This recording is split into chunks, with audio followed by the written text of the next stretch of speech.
وہی رشتہ داری کے متعلق اگر اجازت دیں تو ایک رسول خدا صلی اللہ علیہ وآلہ وسلم کی حدیث بیان کروں؟ ہارون نے کہا اجازت ہے۔ امام نے فرمایا میرے والد اپنے آبا سے نقل کرتے ہیں کہ ہمارے جد رسول خدا صلی اللہ علیہ وآلہ وسلم فرماتے ہیں کہ رشتہ دار جب رشتے کے پاس پہنچے تو ایک دوسرے کو ملیں، ایک دوسرے کو ہاتھ میں ہاتھ دیں، رشتہ داری کا تعلق اپنی طرف کھینچے گا۔ ہارون نے کہا کہ آپ پر قربان میرے قریب آئیں۔ میں ان کے قریب گیا، میرا ہاتھ پکڑ کر اپنی طرف کھینچا اور پھر کہا کہ آپ بیٹھیں، ناراحت نہ ہوں۔ لکھا ہے اگلے پیراگراف میں کہ تم سے مجھے کوئی کام نہیں۔ دیکھا کہ آنکھوں سے آنسو جاری ہیں، سر نیچے کیا۔ ہارون نے کہا آپ نے سچ فرمایا ہے، آپ کے جد نے سچ کہا۔ میرا خون جوش میں آ گیا، دل ٹوٹ گیا، آنسو جاری ہو گئے۔ یہ رشتہ داری کی علامت و نشانی ہے۔ امام نے فرمایا کسی نے ادعا الف دال عین الف ادعا نہیں کیا کہ رسول خدا صلی اللہ علیہ وآلہ وسلم نے مباہلے کے دن علی علیہ السلام، جناب فاطمہ سلام اللہ علیہا اور حسنین علیہم السلام کے علاوہ کسی کو لے گئے ہوں۔ اس بنا پر اس واقع مباہلہ نجران سے استفادہ ہوتا ہے کہ انفسنا سے مراد خود علی علیہ السلام، ابناءنا سے حسنین علیہم السلام اور نساءنا سے حضرت فاطمہ سلام اللہ علیہا ہیں۔ ہارون نے امام کی اس روشن دلیل کو قبول کیا اور داد و تحسین دی۔ پھر ہارون نے کہا کہ پھر آپ کے قول کے مطابق کہ حضرت عباس رسول کے چچا تھے، ان کے صلب سے تھے، ان کی میراث نہیں ہے۔ تو امام نے فرمایا کہ اللہ اور رسول کے حق کا واسطہ مجھے اسی آیت کی تعویل سے معافی دو، یہ علماء کے نزدیک مستور و مخفی ہے۔ اس نے کہا کہ میں آپ کو امان دیتا ہوں، مجھے اس سوال کا جواب دو۔ میں دوبارہ امان دیتا ہوں۔ میں نے کہا مہاجر نبی کا وارث ہو سکتا ہے؟ پھر حضرت عباس تو مہاجر نہیں تھے۔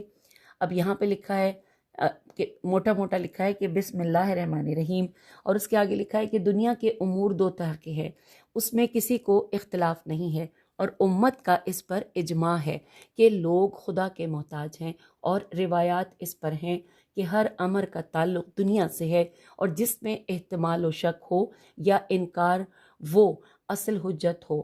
واضح ہے کہ دوسرا رسول خدا کی سنت ہے، اس میں کسی کا اختلاف نہیں ہے، یا قیاس ہے کہ جس کو عقول عین قاف واو لام عقول جانتی ہیں اور واجب اس کا اقرار کرنا، اور یہ دونوں امور خدا کی توحید سے متعلق ہیں۔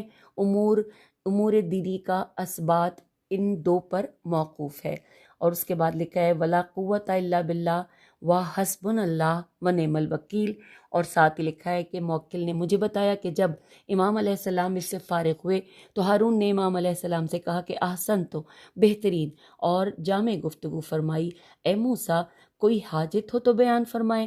امام علیہ السلام نے فرمایا میری پہلی حاجت یہ ہے کہ مجھے اجازت دے کہ میں واپس اپنے اہل و عیال کی طرف لوٹ جاؤں، میں انہیں روتا ہوا چھوڑ آیا ہوں، وہ میرے دیکھنے سے مایوس ہیں کہ ہمیشہ مجھے نہ دیکھ سکیں گے۔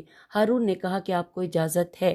امام علیہ السلام نے فرمایا اللہ آپ کو باقی رکھے اے ابن ام۔